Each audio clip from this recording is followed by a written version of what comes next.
हाँ कर लीजिए, चालू कर लीजिए। जी बिल्कुल, अब हम स्टार्ट करते हैं।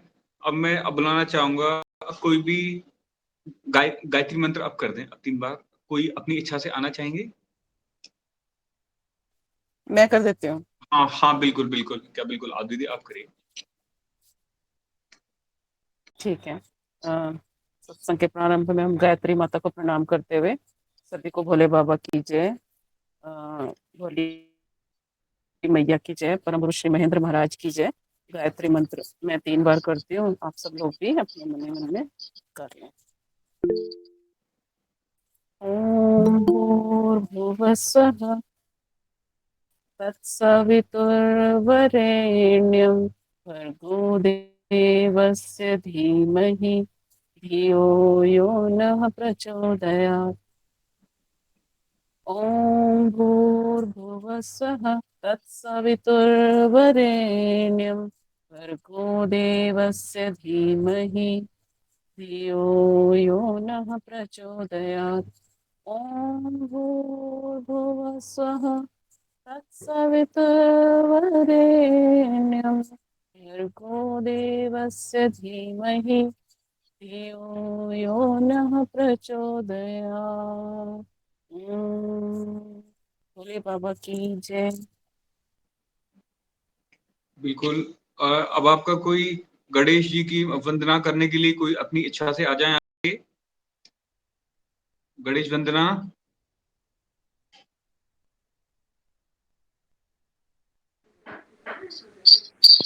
हाँ बिल्कुल, आप कर दीजिए। अभियश भैया आप कर दीजिए गणेश वंदना। कोई सी भोले भी हो, बाबा कोई की सी जय। भी हो। भोले बाबा की भोले जय। बाबा की जय। सुमुखश्चैकदन्तश्च कपिलो गयः कर्णिका लम्बोदरश्च विकटो विघ्ननाशो विनायका धूम्रकेतुगणाधच्छो भालचन्द्रो गजानना द्वादशेतानि नाम्नि पठे च शृणुयादपि विद्यारम्भे विवाहे च प्रवेशे निर्गमे संग्राम संकटे चैव विघ्नस्तरस्य न जायते वक्रतुण्ड महाकाय कोटिसूर्यसमप्रभा निर्विघ्नं कुरु मे देव सर्वकार्येषु सर्वदा शुक्लाम्बरधरं देवं शशिवर्णं चतुर्भुजं प्रसन्नवदनं ध्यायेत् सर्वविघ्नोपशायन्ते अभीप्तसिद्ध्यार्थसिद्ध्यर्थ पूजतो यः सुरासुरे सर्वविघ्नहर्तस्मै गणाधिपतये नमः। ओम गंगणपते नमः। ओम गंगणपते नमः। बहुत सुंदर। बहुत सुंदर। अब आपका मुखमंत्र सूक्त अब करना चाहूंगा मैं। ओम श्री सद्गुरुवे नमः। श्री कैलाश खंड कैलाश गिरिवरे रम्ये निवसन्तं सुशान्ति विहितं मुनि सततं वन्दे सदा कारुण्यरूपिणं यस्य स्मरणमात्रेण सिद्धो भवति साधका सद्गुरु तमहं वन्दे हैलाखानिवासिनं यस्य कृपा कटाक्षेण धन्यो भवति मानवः तस्य पादयोरेकम् प्रणमामि निरन्तरं कोमलं हृदयं यस्य कोमलं यस्य भाषणं दण्डोऽपि कोमलो यस्य कोमलं नमाम्यहं दृष्टिदयामयि कृत्वा यः पश्यते चराचरं लोकोपकारनिरतो रागद्वेषादिवर्जितः सद्गुरुः सद्गुणाधारो ध्यानगम्यः सदाशय सत्यं परं चिदानन्द संस्मरामि हि सर्वदा हरेरेव हरेर्भक्तो हरे ध्यानर्परायण हरे नामामृतं पीत्वा हरेधारं प्रमज्रेत यो ददाति च बालानां सद्ज्ञानं तं सुदुर्लभं सर्वसाधनहीनोऽपि त्वमेकं वल्लवनं महामार्तेण्डरूपेण मोदावन्तविनाशकः सर्वभूतात्मरूपोऽसि महेन्द्रस्य जीवनम्। ओम नमोस्तु ते देव दयालु मूर्ति शिष्यानिरुक्त शिवश्रेकारिन् पापानि दुःखानि संहार कर्ता प्रणतो अस्मि नित्यं करुणावतारिन्। भोले बाबा की जय। जय मां माया की जय। अब अगला अब अगले पे आ जाए हैं। अब सीक्वेंस को कंटिन्यू करें। अब दिव्य कथा अमृत का पाठ होता है। अब मैं बुलाना चाहूंगा कि आप के आ सकते हैं दिव्य कथा अमृत का पाठ करने के लिए गुरु भैया जी। ओम श्री सदगुरुवे नमः। श्री महेंद्र महाराज की जय। मनवाणी अरु कर्म से भिन्न भिन्न सब भूत, दीनहीन भव भूत को आश्रय श्री पद पूत। ओम श्री सदगुरु सांब सदा शिव शंकर हरि ओम। तुम ही हो मम सदगुरुदेवा, अलख अगोचर शिव महादेवा। सदा सदा शिव बड़ तुम त्यागे, दिव्य रूप तजि नर अनुरागी। उमा कांति उठी मिले हूँ कृपाला, केहु शंभु जय ब्रह्म विशाला। जगत जनक है तुमरे नामा, जग कल्याण एक तव कामा। अंतरहित है निज पुर जाहु, यह रहस्य कही हूँ जनी काहू। ताहि माध्य मधुगंध सुहाई, प्रवसी द्वार प्रभु आसन आई। शंभु ब्रह्म दो सादर देखा, लाक्ष चतुर्भुज सुंदर वेशा। शंख चक्र अरु कमल विशाला, गदा हस्त शोभित सुचि लाला। रम्य माल सुचि हार रतन की, वस्त्र पीत सुषुमाति प्रभु की। सब शोभा की जो शुभ खानी, महालाक्षी जगदम्ब बखानी। विष्णु प्रिया हर धाम विलोका, कहती मनई यह धाम अलोका। भुवन चतुर्दश से यह न्यारे, धन्य भूमि शिव लागती प्यारी। औचक शिवा सुनी सिरि आई, गणेश सहित उठी धाई। सांब सब बहु सुख पावा, आदि नारायण छिप कर आवा। सोह सुआसन हरिहर रूपा, शब्द गम्य किमि भाव अनूपा। एक आसन आसीन दो, निरखि देव मुनि वृंद। वरसी सुमन विनवत दोनु, जय जय जय युग चंद। ओम श्री सदगुरु सांब सदा शिव शंकर हरि ओम। तुम ही हो मम सदगुरुदेवा, अलख अगोचर शिव महादेवा। करिए कृपा निज बालक जानी, निज शरणागत निर्बल जानी। बोले बाबा की जय। परम गुरु श्री महेंद्र महाराज की जय। हेड़ा खंडेश्वरी मात की जय। भोले बाबा की जय। बहुत सुंदर। अब मैं बुलाना चाहूंगा मनीष भैया को, कि जो कि अपना पाठ कंटिन्यू कर रहे हैं श्री सदगुरु स्तुति कुसुमांजलि का। आ जाए भैया। भोले बाबा की जय। परम गुरु श्री महेंद्र महाराज की जय। मैं जैसा कि आप सब जानते हैं, सदगुरु स्तुति कुसुमांजलि ग्रंथ का पाठ चल रहा है और इसमें हम प्रपन्न संतराण समीक्षा सुमन स्तवकम में हैं, जिसके अभी तक 28 पद्य हो चुके हैं। 29वें पद्य से मैं चालू करूँगा। सोहम त्वाम शरणम यामी, रक्ष माम सर्वोत भयात। त्वयि दृष्टे न दृष्ट्वयं, मया नयस्य मलिनं सुखम। हे देवादिदेव, वही मैं जीव रूपी सुदामा आप श्री कृष्ण ब्रह्म की शरण में आया हूँ। हे दयानिधे, मेरी सब ओर से इस भयंकर सांसारिक भय से रक्षा कीजिए। आपके श्री चरणार बिंदों की एकांत सच्चे हृदय से शरण प्राप्त कर लेने पर मुझे किसी अन्य साधारण व्यक्ति अथवा मामूली देवताओं का सुख देखने की और उनसे प्रार्थना करने की आवश्यकता ही नहीं रही। अब तो जब मैं सर्वात्मना शरण में आ गया तो आप ही कहिए कि देव दूसरो कौन दीन को दयालु, शील निधान सुजान शिरोमणि शरणागिरत प्रिय परनत पालू, को समरथ सर्वज्ञ सकल प्रभु शिव स्नेह मानस सरालू, को साहिब किए मीत प्रीति वश खग निशिचर कपि भील भालू। हे देव, आपके सिवा दोनों दीनों पर दया करने वाला दूसरा कौन है?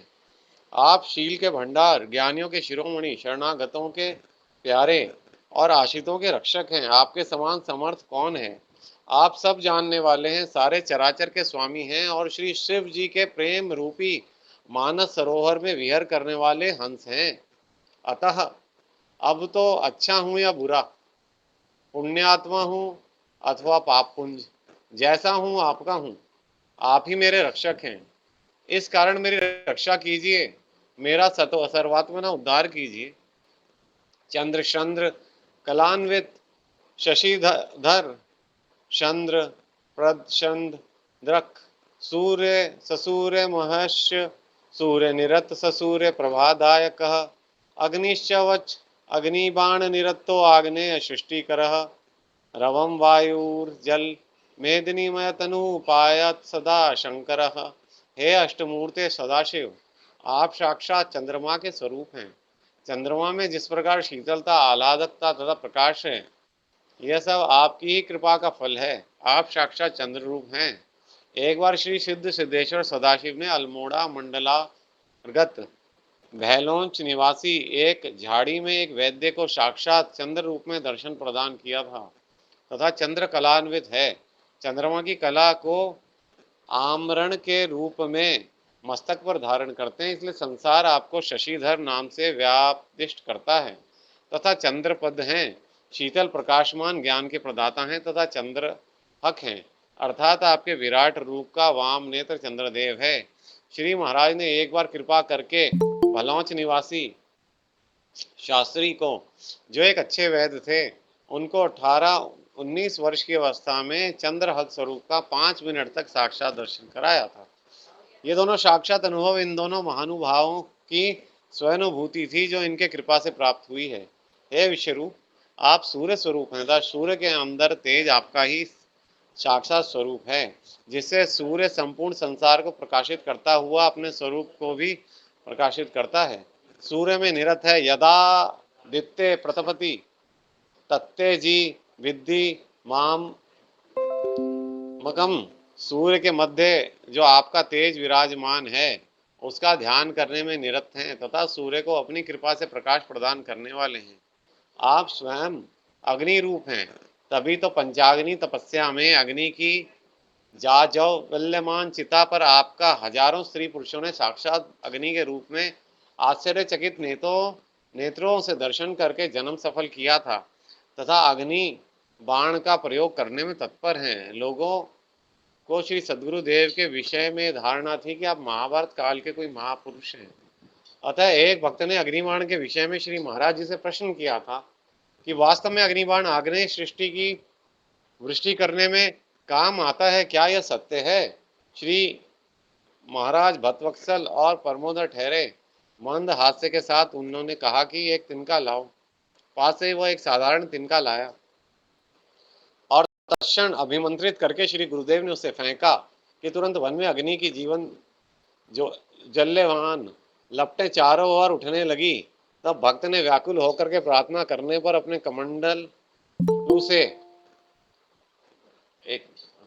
कमंडलू से अभिमंत्रित जल के प्रशेक से अग्नि को तुरंत शांत कर दिया। इसी कारण अग्निबाण निरत तथा आग्नेय सृष्टिंकर दोनों विश्लेषण सफल और सत्य हैं तथा अग्नि से संपादित होने वाले कार्यों की सृष्टि के कर्ता आकाश वायु जल पृथ्वी रूप स्वरूप को धारण करने वाले श्री शंकर रूप गुरुदेव हमारी सर्वदा रक्षा करें। कृजेंडरो लक्ष्य गति स्वप्ने संलक्ष्य रूपिणम शरणम ते संसनु प्राप्त स्वयं लक्ष्यम प्राप्त वांक्षरी। हे विश्व व्यापक श्री सिद्ध सिद्धेश्वराधीश, आपकी गति प्राणी मात्र से अलक्षित है तथा आपके कार्य भी बुद्धि से अतीत हैं। अभी आपने नील ऑफ क्रिसेंडर नामक यूरोपियन भक्त को साक्षात दर्शन प्रदान किया तथा आदेश दिया, जिससे वो वहां से तुरंत चलकर अपनी अभय शरण में आया, आपकी अभय शरण में आया और तुरंत ही आपके दर्शन मात्र से उसने आपकी अनुकंपा से लक्ष्य की सिद्धि प्राप्त की। श्रीमन मुनीन्द्र जी महाराज परम सिद्ध सद्गुरु हैं, आपके पावन प्रादुर्भाव से असंख्य जीवों का कल्याण हुआ। उनके भक्तों द्वारा बहुत सी अलौकिक बातें सुनी जाती हैं। श्री सद्गुरु देव जी की त्रिपाद संतप्त जीवों के कल्याणार्थ अहेतु की करुणा सुधा वृष्टि अवच्छन सतत अविराम है। अनंत रूप से अनंत जीवों के उद्धार कार्य हो रहे हैं।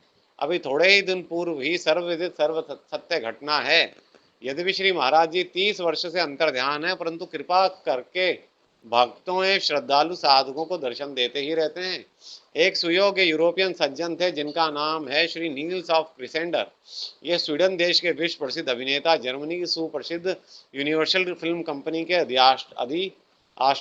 अधिष्ठाता, दानवीर तथा दार्शनिक थे। ये जन्म सिद्ध थे तथा इनकी आध्यात्मिक गति विधि चढ़ी बढ़ी थी।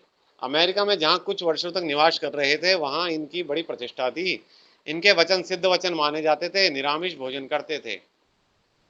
66 वर्ष की अवस्था में इनको रूस की राजधानी मॉस्को के शयनागार में श्री मुनीन्द्र हेड़ा खान वाले भगवान के दर्शन हुए। उसी समय इनकी धर्मपत्नी को भी श्री मुनीन्द्र देव ने दर्शन दिए। उस समय इनकी धर्मपत्नी लेनिनग्राड में थी। जब दूसरे दिन दोनों स्त्री पुरुष मिले तो दोनों का स्वानुभव एक ही था। योगी के दर्शनामार्थ वृत्तियां मचलने लगी। विशुद्ध हृदय की एकमात्र यही पहचान है कि भगवान के श्री चरणों में लगे श्री भगवान पावनम पावनाम हैं। अतः पवित्र हृदय परम पवित्र श्री भगवान की प्राप्ति किए बिना विश्राम ही नहीं ले सकता। क्षुधा की निवृत्ति भोजन करने में से ही होगी। इस नियमानुसार उपरोक्त स्वीडिश महोदय भी भारत आए। पांडिचेरी श्री अरविंद आश्रम में कुछ काल व्यतीत किया, परंतु उन्हें इस प्रवास में पूर्ण संतोष नहीं मिला। अज्ञात प्रेरणा से अल्मोड़ा आए और कसार देवी नामक निर्जन स्थान में लगभग 2 वर्ष रहे। वहां पर उन्हें श्री सद्गुरु देव जी महाराज के दर्शन कई बार हुए, जिनके दर्शन उन्हें मॉस्को में हुए थे। अपने जन्म जन्मांतर के सद्गुरु को प्राप्त करके धन्य धन्य हो गए। उन्होंने सुंदर कलात्मक मशाले की मूर्ति बनाई। इस घटना के स्मृति रूप व मधुर एवं आकर्षक मूर्ति आज भी अल्मोड़ा में एक प्रतिष्ठित घर में सुरक्षित रखी है। 26 अप्रैल सन 1946 को वह यूरोपियन महाशय अल्मोड़ा से चले गए। ऐसी घटनाएं अब तक श्री महाराज जी की दया से कितनी ही हुई और हो रही हैं, इसका ज्ञान सबको नहीं है। ऐसे प्रभु अनंत हैं, वे ही उनका चरित्र भी अनंत तथा अलौकिक है। भोले बाबा की जय। परम गुरु श्री महेंद्र महाराज की जय। हेड़ाखंडी भगवान की जय। भोले बाबा की जय। बहुत सुंदर। अब मैं मालिनी जी को अब बुलाना चाहूंगा कि जो कि वाणी से पाठ करती हैं, अपना गा सकती हैं और वाणी का पाठ कर सकती हैं। भोले बाबा की जय, भोली मैया की जय, श्री महेंद्र महाराज जी की जय। आज मैं बाबा जी की अमृत वाणी से 16 नवंबर 1982 की अमृत वाणी का पाठ करने जा रही हूँ। ओम नमः शिवाय। सबसे अधिक महत्वपूर्ण और आवश्यक बात यह है कि नाम स्मरण व जप अधिक से अधिक किया जावे और इसी से आपका हृदय शुद्ध होगा और आपको अपने अंदर भगवान के दर्शन होंगे। मन केवल नाम जप से ही शुद्ध हो सकता है। मन के समस्त रोगों की यही एक अचूक दवा है। जब तुम्हारा हृदय अशुद्ध होगा तो कैसे उसमें ईश्वर का निवास हो सकता है। हृदय को शुद्ध करने के लिए नाम जप जल के समान है, जो जब जहां भी जावे सबको नाम जप आप जहां भी जावे सबको नाम जप की शिक्षा दे। मैं आलसी व्यक्तियों को पसंद नहीं करता, परंतु ऐसा मत समझो कि केवल जप से ही काम चल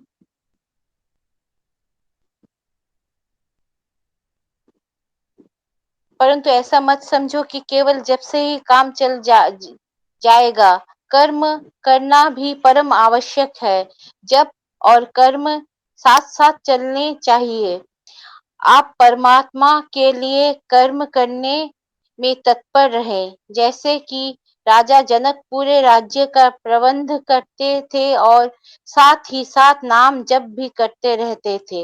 अर्जुन ने महाभारत की बड़ी लड़ाई लड़ी, परंतु मन में निरंतर प्रभु नाम था। मैं नहीं चाहता कि जप को काम न करने का यह या आलस्य का एक बहाना बनाया जाए। नाम जप करो, परंतु साथ ही साथ अपने कर्तव्य कर्म भी करते चलो, तभी मोक्ष प्राप्त होगा।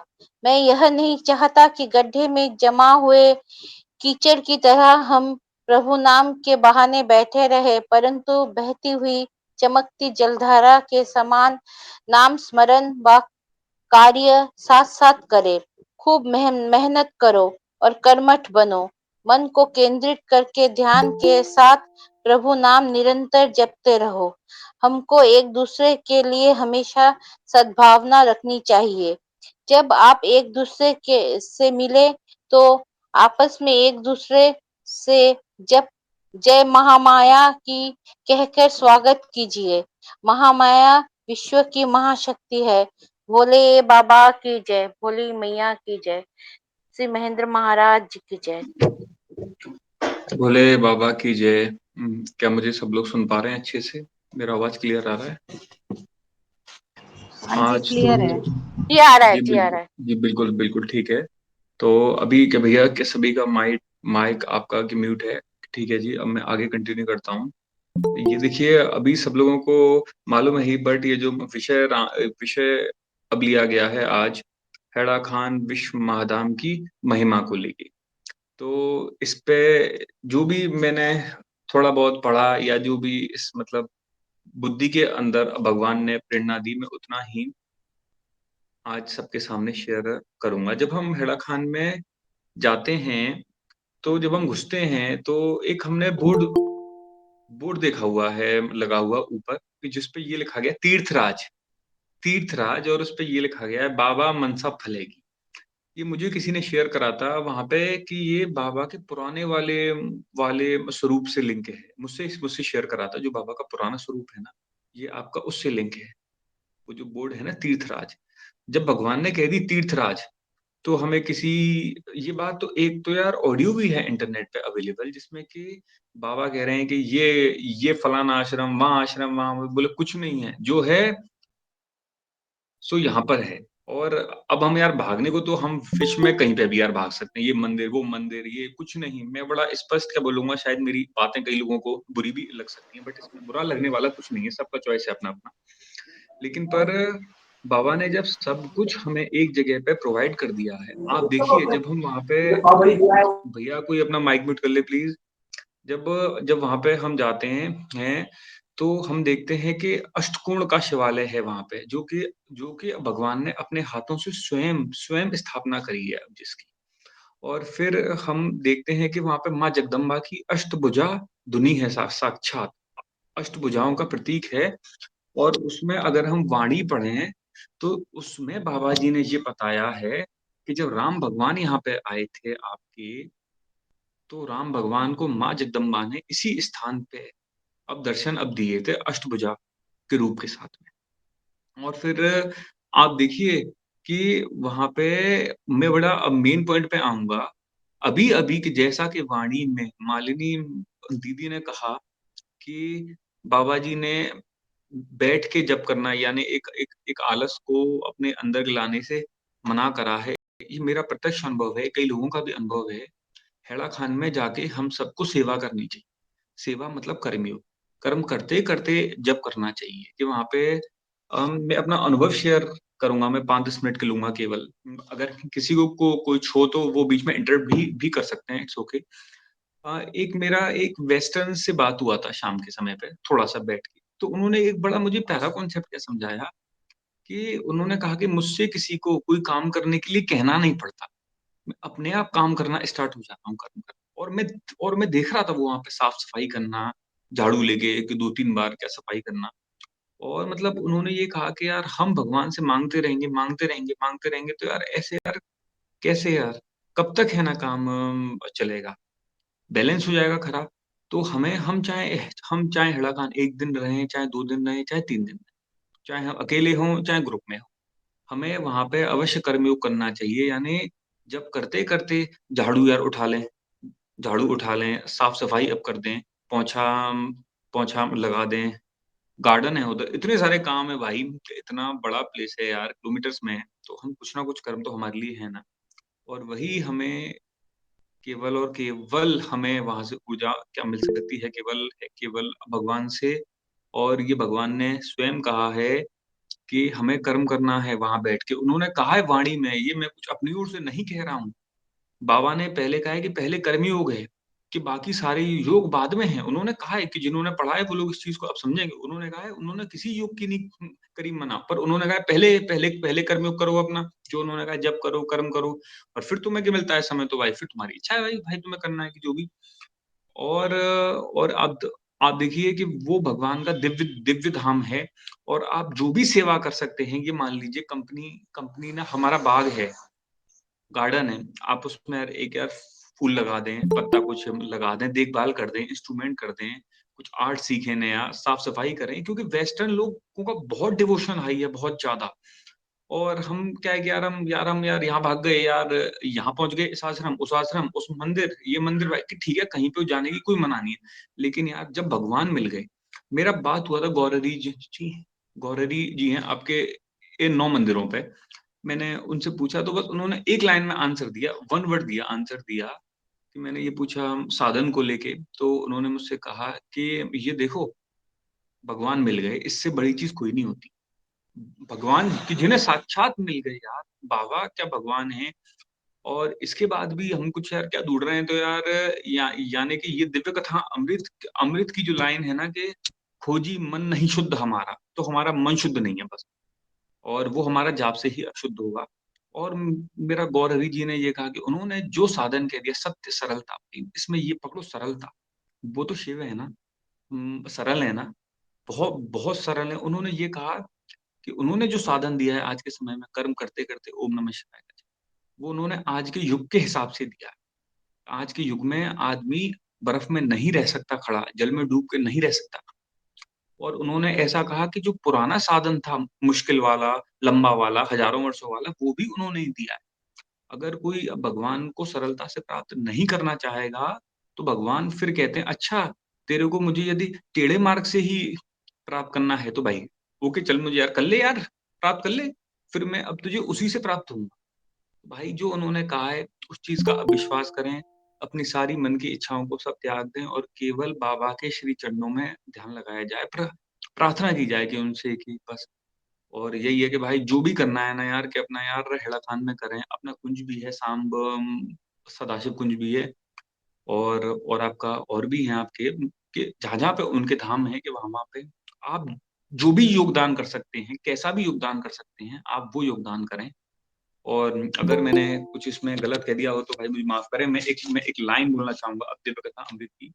जब वीरभद्र ने इस धाम को खोजा है, तो उसमें क्या कहा इन्होंने, यद्यपि नाथ वह मृत प्रदेशा, कण कण दिव्य सुभाष परेशा, कांति शांति में पूर्ण भंडारू, वन औषधि फल पूर्ण पहारू, जल सुस्वाद सुधा समधारा, कल्प वृक्ष वन पूर्ण उदारा, श्रेय प्रिय फल सबहि लुटावा, श्रीपुर महिमा को एक गावा, महिमा न कहे सक शेष शारद और को वर्णन करे, शिवधाम शंग सुशोभ शंकर अम्बयुत कर करुणा करे, श्रीपाद पाद भूषित भूमि कर्ण की भव्यता गुरुता महा, आश्रित सदा परितप्त हो मुनिराज मन रमते जहाँ।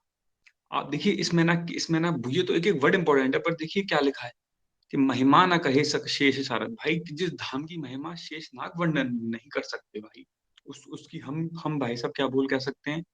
और आप देखिए कि भाई यही है कि जो भी करना है, जो भी है, ये अंतिम पॉइंट है भाई। अगर भागेंगे तो एक पहाड़ की पीक होती है, चोटी, और अगर कोई, हम इस समय चोटी पर हैं, और यदि हम चोटी से भागेंगे तो आगे फिर हमारे सामने खाई है, केवल कूदना ही है, कि अगर उससे आगे जाएंगे तो भाई बाबा ने जो कहा है वो करें।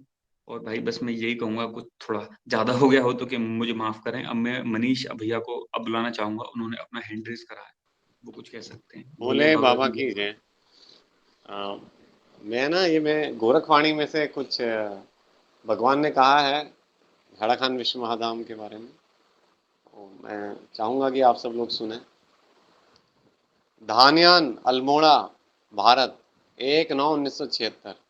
बोले श्री गोरख सुनो कमालो तुम चित्त लाए के, हैड़ा खान विश्व महाधान का कराऊं मैं तुमको गुप्त ज्ञान। हैड़ा खान की सुनो गुणगान, जैसे केदार खंड, कैलाश खंड, बद्री खंड, ये सब हैं खंड, वैसे ही यह है हैड़ा खंड। एक समय की बात कहूं मैं, स्वामी कार्तिक लगे पूछने शिवजी से, आने वाला है घोर कलयुग, कैसे इस भव से उतरेंगे जी पार। बोले श्री शिव सुनो स्कंद बात हमारी तुम, जितना कलयुग आएगा उतने ही इस धाम के गुण गाए जाएंगे। मान सरोवर कैलाश को मेरा घर लेंगे मले चचीनी, उस समय मैं इस धाम में करूंगा कुछ गुप्तवास कुछ प्रकट, नाम प्रचार करूंगा जाए जाए के, इससे सहज पार करूंगा। सुनो तुम कार्तिकेय, जो इस धाम का स्वप्न में भी करेगा गुणगान, कानों से सुन लेगा जो, उसको करूंगा सहज पार। जब मैं इसको सतयुग के अंत में छोड़कर गया था मान सरोवर को, इस समय दे गया था वरदान, इसको आऊंगा कलयुग में, फिर ये सब सुनकर भय प्रसन्न, धाम कुर्मांचल कैलाश करी दंडवत फिर के। बोले शिव आएंगे इसमें इंद्र आदि सभी देवता करेंगे गुप्त निवास। गौतम गंगा का पान जो नहीं करेगा, उसका तन हो जाएगा पावन स्मरण मात्र से। सुनो स्कंद तुम, जैसे पहले काशी को दिया ऋषियों ने फटकार, तो काशी का महत्व हो गया कम। तब शिव ने बोला बेटा अब जाएंगे हम उत्तर काशी, उसका महत्व होगा कलयुग में बड़ा भारी। बोले श्री गुरु गोरख सुनो भूप कमालो तुम, जैसे युग होंगे वैसे ही मेरे अनेक धाम होंगे, धाम धाम में जाए के करेंगे मंगल गान।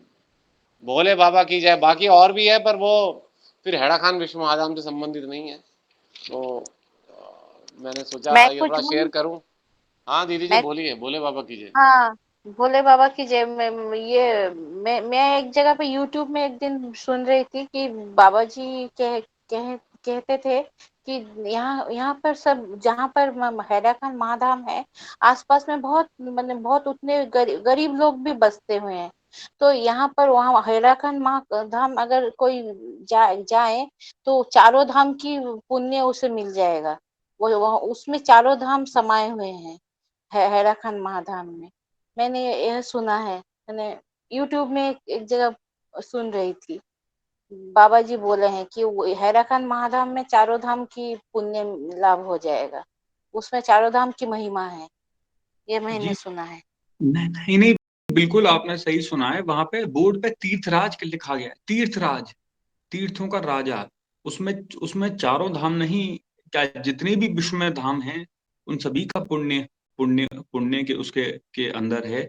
और हम वहां पे जाके सेवा करें, झाड़ू उठाएं, झाड़ू लगाएं, कि मतलब अगर मेल अगर पावर है तो अपना गार्डन में काम करें, कुछ अपना शारीरिक श्रम करें, शारीरिक श्रम अवश्य करें। कोई माता और अगर बहनें हैं तो वो किचन में अपना सब्जी अब कटवा कह सकती हैं, या मतलब जो भी, पर लेकिन वहां पे श्रम करना बहुत ज्यादा इंपॉर्टेंट है। आप देखिए, मैं इस चीज को बहुत सोच रहा था, बाबा जी तो वो लगवा सकते थे आपकी समाधि के, मतलब उस समय में जब 1970 में भक्त होते थे और 84 तक वहां पे इतने सारे भक्तों ने कर्म करा और मुक्ति पाई। तो हमें वही सब कुछ करना चाहिए कि जो कि उन्होंने करा, कि वहां पे जाएं और अपना 2 घंटे 3 घंटे 4 घंटे के अपना कि जो भी कर्मयोग करें, 1 घंटा 2 घंटा जो भी कर सकते हैं, आपकी हेल्थ है अब जैसी उस हिसाब से। फिर उसके बाद में कि अपना जाप करें, जो भी आप करना के चाहते हैं। बट उन्होंने कह दिया है पहले कर्मयोग है, बाद में सारे योग हैं। उन्होंने मना किसी को किसी से कुछ नहीं करा है। भाई वो तो भाई वो सब कुछ उन्हीं का ही तो यार अब दिया गया है। आप देखिए, ये जो भी लोग बंगाल से हैं वो मेरी बात समझ पा रहे होंगे। लाड़ी जी को उन्होंने सर पे, लाड़ी माशा जी को बस केवल एक बार यार अब छुआ था और उन्हें 7 दिन के लिए अब कर दिया था ध्यानस्थ। तो उनके लिए उन्होंने कितने सारे अब साधक सिद्ध अब बना दिए भाई, वो तो साक्षात भगवान है, और वो भगवान है, वही वही भगवान विष्णु है, वही भगवान के शिव है, उनसे परे कोई नहीं है, वही माँ है। फिर बस मैं तो यही बोलूंगा। और अभी हम हैंड रेस कराए हमारे त्रिभुवन पनेरू अब जी ने, वो बोल सकते हैं कुछ आगे, बिल्कुल आए। भोले बाबा की जय। बोले जैसे बाबा की जय। रजत भैया अच्छा किया। तो जैसे मेरे दादाजी ने भी लिखी है पुस्तक, तो उसमें भी उन्होंने लिखा है, मैं इसी प्रसंग में आगे बोलना चाहता हूँ कि हैदरा खान विश्व महाधाम की जो सेवा है वो अटूट है। यहाँ की भक्ति जो है वो अटूट है। जो और जगह की सेवाएं भक्ति होती है वो टूट जाती है, लेकिन हैदरा खान विश्व महाधाम की सेवा अटूट है। जो निष्काम भाव से जो इसकी सेवा करेगा, उसको क्या कहते, उसको महाराज महाराज उसके हमेशा महाराज उसके साथ ही हैं। और महाराज ने कहा है कि जो ये हैदरा खान विश्व महाधाम है, इसके गुणगान करने में शेषनाग के 10,000 मुख भी असमर्थ हैं इसके गुणगान करने में। ऐसा रमणीय स्थल है ये परम। तो कहा है कि गौतम गंगा गढ़ जैसे निषेधन करके गौतम गंगा के तट पे जो ये हैदरा खान हमारा तीर्थ है, ये सभी तीर्थों में श्रेष्ठ है। महाराज ने तक कहा है कि अब तो काशी, काल भैरव ने भी काशी छोड़ दिया, मैंने उनको यहीं आके रहने के लिए कह दिया है। मैंने त्रिभुवन की जितनी भी इस संसार की जितनी सुख सुविधाएं या फिर जो सारी देवी देवताओं को यहाँ आके निवास करने के लिए कह दिया है। तो इससे बढ़ के कोई तीर्थ ही नहीं है। तो इससे हैदरा खान विश्व महाधाम से बढ़ के हम लोग तो बहुत ही शायद बहुत हम लकी हैं, या हम लोग जो भी है कि हम लोगों को ऐसे धाम के दर्शन तक करने मात्र मिले हैं। भक्ति तो फिर अटूट है ही है, भक्ति गुरु भी हमें शिव के रूप में मिले हैं। तो इससे बड़ी बात हमारे लिए क्या हो सकती है। यही कहना चाहूंगा। भोले बाबा की जय। भोले बाबा की जय। बहुत सुंदर कहा आपने। और इसीलिए हम सबको को वहां पे जब करते करते कर्म करना चाहिए, जब करते करते कर्म करें, 1 घंटा 2 घंटा, जो भी आपकी जितनी सामर्थ्य है उतना कर्म करें। और वहाँ की हवाई अलग है, बहुत सुंदर। मतलब वो सुंदर तो एक शब्द भी नहीं, उसके लिए शब्द भी कि नहीं है, एकदम अलौकिक है। और मतलब बहुत सारी, मतलब शब्द भी नहीं है बयां पर, लेकिन हमें वहां पे बस कर्मयोग से सब कुछ आएगा अब समझ में। अभी ये हाथ उठाया है आपका सविता सेठ जी ने, वो कुछ बोल सकती हैं। आइए आप बोलिए, आप दीदी, बिल्कुल। भोले बाबा की जय, भोली मैया की जय। मैं भजन सुनाऊंगी। धन धन हैड़ा खान विश्व महाधाम,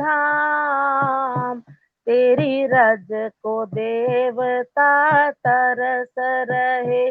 धन धन हैड़ा खान विश्व महाधाम, तेरी रज को देवता तरस रहे। जहाँ गौतम गंगा की धारा है, जासे खुलो मोक्ष का द्वारा है। यहाँ गौतम गंगा की धारा है, जासे खुलो मोक्ष को द्वारा है। अरे कर ले भाई स्नान, तेरी रज को देवता तरस रहे। अरे कर ले भाई स्नान, तेरी रज को देवता तरस रहे। धन धन हैड़ा खान विश्व महाधाम, तेरी रज को देवता तरस रहे। यहाँ अष्टकोण शिव मंदिर है, और हड़िया खंडी भी अंदर है। शिव हड़िया खंडी अंदर है। दर्शन करो सुबह शाम, तेरी रज को देवता तरस रहे। दर्शन कर लो सुबह शाम, तेरी रज को देवता तरस रहे। धन धन हैड़ा खान विश्व महाधाम, तेरी रज को देवता तरस रहे। जहाँ प्रभु की कुटिया न्यारी है, जाके सम्मुख धूनी प्यारी है। यहाँ प्रभु की कुटिया न्यारी है, जाके सम्मुख धूनी प्यारी है। आरोपी पल वृक्ष महान, तेरी रज को देवता तरस रहे। आरोपी पल वृक्ष महान, तेरी रज को देवता तरस रहे। धन धन हैड़ा खान विश्व महाधाम, तेरी रज को देवता तरस रहे। तेरी रज को देवता तरस रहे। जहाँ श्रुति प्रतिपाद्य गुहा भी है, और सब देवों के मंदिर है। जहाँ श्रुति प्रतिपाद्य गुहा भी है, और सब देवों के मंदिर है। जहाँ तनिक लेऊ विश्राम, तेरी रज को देवता तरस रहे। जहाँ तनिक लेऊ विश्राम, तेरी रज को देवता तरस रहे। धन धन हैड़ा खान विश्व महाधाम, तेरी रज को देवता तरस रहे। तेरी रज को देवता तरस रहे। तेरी रज को देवता तरस रहे। भोले बाबा की जय, भोली मैया की जय, हैड़ा खान विश्व महाधाम की जय। जय भोले बाबा की जय। मैं अभी नेहा जी के बाद में हिमांशु गुप्ता जी को बुला लूंगा। तो पहले कि नेहा जी ने हाथ खड़ा कर रखा है, वो कुछ बोल सकते हैं अपना अनुभव। भोले बाबा की जय। या सो प्रणाम, नमस्ते, भोले बाबा की जय। ये ग्रुप बहुत मुझे आनंद हुआ सुन के। ये प्रसंग है, ये खुद के साथ मेरे पिताजी जो है भूपेंद्र भाई मुंशी, उनको हैड़ाखंड बाबा जज साहब बोलते थे। और हमारे जो साथ ये जो हुआ है प्रसंग हैड़ाखंड बाबा का, वो मैं बताती हूँ। अंबाजी के जो आश्रम के थे हर्षद काका, तो वो हमारे पिताजी के मित्र थे, और हम बचपन से ही हैड़ाखंड बाबा के उसमें जाते थे। तो हर्षद काका के घर पधारे हुए थे श्री हैड़ाखंड बाबा जी, जो अहमदाबाद के ओल्ड जो उनका घर है सारंगपुर दरवाजा के पास, उधर पधारे हुए थे। तो मैं और मेरे पिताजी वहीं पे, मैं 10 साल की थी तब, 8-9-10 साल की होंगी तब, दर्शन करने, मेरे पिताजी जज थे वो अहमदाबाद में मिर्जापुर कोर्ट के उसी टाइम। तो हम लोगों ने फूल मालाएं ली और प्रसाद लिया पेड़े का, और दर्शन के रूप में आगे बढ़े। वहां पे उनके घर के पीछे बहुत बड़ा मंडप था, उसमें हजारों लोग थे। हम भी लाइन में खड़े हुए, बाप बेटी दोनों, और दर्शन के लिए जा रहे थे। तो ये हमारा खुद का एक्सपीरियंस है, ये सुनने लायक है, ये हर लोगों को मैं बता चुकी हूँ। तो ये उसमें क्या है कि कुछ बहुत जो बाबा जी के एकदम पॉजिटिव जैसे भक्त होते हैं ना, उन्होंने हमको धक्का मार के निकाल दिया। वो मुंबई दिल्ली वो हिंदी भाषी इतना धक्का मार के, ए लड़की पीछे हट, इधर नहीं आने का। मेरे पिताजी उनको भी धक्का मार के हटा के ऐसे इतना प्रबल जोड़ के तो हम लोग दूर से दर्शन करके वापिस जा रहे थे। और उसी टाइम जैसे कुछ लोग होते हैं ना, गुरु के लिए ऐसे उनको ही अधिकार है और किसी को अधिकार नहीं, वो टाइप का एटीट्यूड। तो उसकी वजह से क्या है कि मेरे पिताजी को आंख में आई कुड सी आंसू आ गए, क्योंकि हम बहुत बार उनके दर्शन करने गए थे और पिताजी जज भी थे, तो मेरे पिताजी एकदम अंदर गुस्से में हो गए, धुआं पुआ हो गए। और फिर मुझे भी बोलते चलो चलते हैं नेहा इधर से, यहीं पे तो सिर्फ पैसे वाले या ऐसे का ही चलता है बाबा जी के धाम में। हम लोग मंडप छोड़ के आधे किलोमीटर चलने गए थे, दूर निकल गए थे। आप नहीं मानेंगे, बाबा जी ने एक आदमी को हमारे पीछे दौड़ के आया। हम मंडप से बहुत दूर थे, आधे किलोमीटर दूर थे, वो दौड़ रिक्शा पकड़ने के लिए।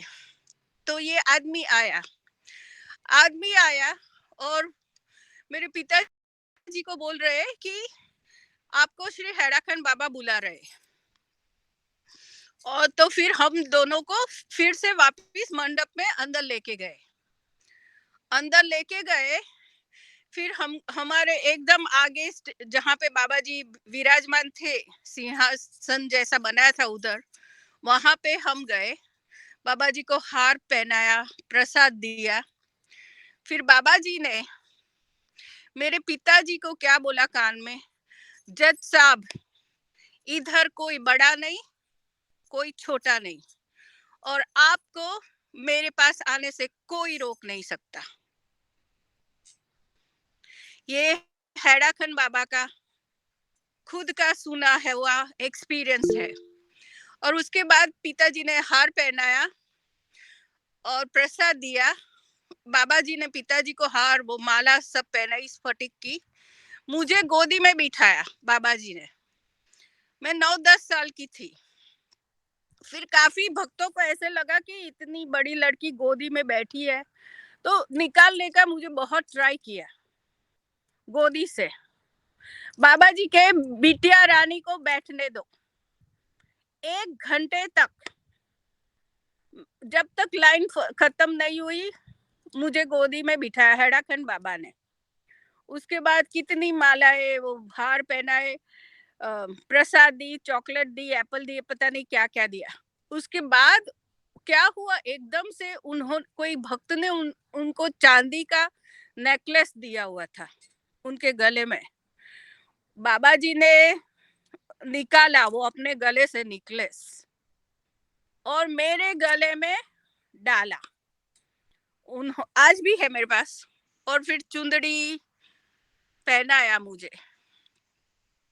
ये है हैड़ाखंड बाबा। और फिर अंत तक बोले कि जज साहब इधर कोई बड़ा नहीं है, सब समान है। मेरे दरबार में कोई छोटा नहीं कोई बड़ा नहीं। तो ये हैड़ाखंड बाबा अपने अंतर की बात, आपको ये कमर्शियल गुरु नहीं है। श्री हैड़ाखंड बाबा जैसे लोग बोलते हैं ना, ये ऐसे भाषण कभी करते नहीं थे। हम उनकी हयाती में, जब वो बाबा जी जब थे तब आश्रम में भी हम ऑलमोस्ट 1 महीना रहे हैं। उनका नियम कैसा था कि रात को 2:30 बजे 3 बजे आश्रम का क्रम चालू हो जाता था। मैं बहुत छोटी थी। वो पर्वत से नीचे उतर के गौतमी गंगा में स्नान करके ऊपर चंदन और हवन में हम बैठते थे जब बाबा जी चंदन करते थे। और जो गार्डन जो अभी बना हुआ है हैड़ाखंड के परिसर में, वो तब हम बना हुआ नहीं था, तब हम लोग बना रहे थे, हमारे सारे काफी भक्त। तो वो उधर काम करना अनिवार्य था। चाहे आप छोटे हो, आप अपनी तरह से, अनलेस एंड अनटिल आप एकदम अपंग हो, सारे लोग उधर काम करते थे। मैं भी काम किया है। हर लोग, उसमें कोई भेदभाव नहीं होता था काम करने में। हर लोग झाड़ू बर्तन साफ सफाई गार्डन में, क्योंकि वो नियम था। और फिर बाबा जी जो है आजू बाजू के जो हम उसके पीछे जाते थे, तो हम तो बच्चे थे, तो वो ऐसे फास्ट दौड़ते थे वो पर्वतमाला में, और हर जो गरीब के झोपड़े हैं ऊपर उधर तक जाते थे और बोलते थे कि तुम्हारे घर में अनाज है कि चाहिए, इसको दे दो माई, उसको 2 दोरी ये दे दो, उसकी बेटी का शादी हो गया। हर लोगों का आजू बाजू वाला का उनको पता था। वो हम वो कोई लोग बोलते हैं कभी बोलते नहीं थे, मैंने भी इतना बोलते हुए नहीं थे। उस दिन तो गौरा देवी और सब उनके साथ ही रहते थे, तो मैंने इतने बोलते हुए नहीं देखे बचपन से ही। पर आप उनके पीछे मैग्नेट की तरह अट्रैक्ट, जैसे मैग्नेट होते हैं ना, आप उनकी तरह लोहा चुंबक की तरह आप अट्रैक्ट होंगे। वो टाइप का व्यक्तित्व था वो। कोई जरूरी नहीं था उनके लिए बोलना, भाषण देना कमर्शियल गुरुज की तरह। आप खुद उनके ऑरा में, उनके जो तेजस्वी इतना मुख था, उसमें आप खुद खींचे चले जाओगे, जैसे आप अपने आप चले जाते हो। वो व्यक्तित्व उनका था।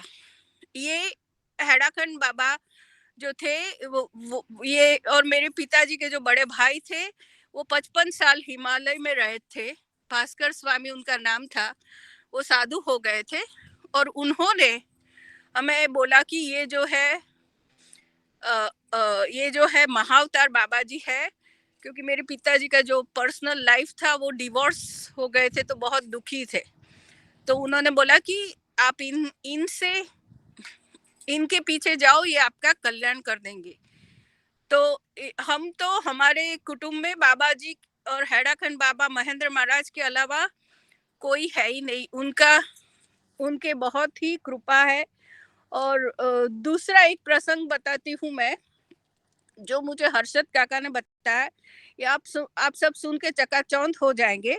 ये हर्षद काका ने मुझे बताया था, ये भी मैंने काफी लोगों को बताया है, ये मैंने अपने खुद के मुख से सुना है।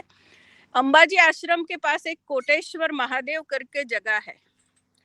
वो कोटेश्वर महादेव के जो है वो वाल्मीकि आश्रम बोलते हैं उसको।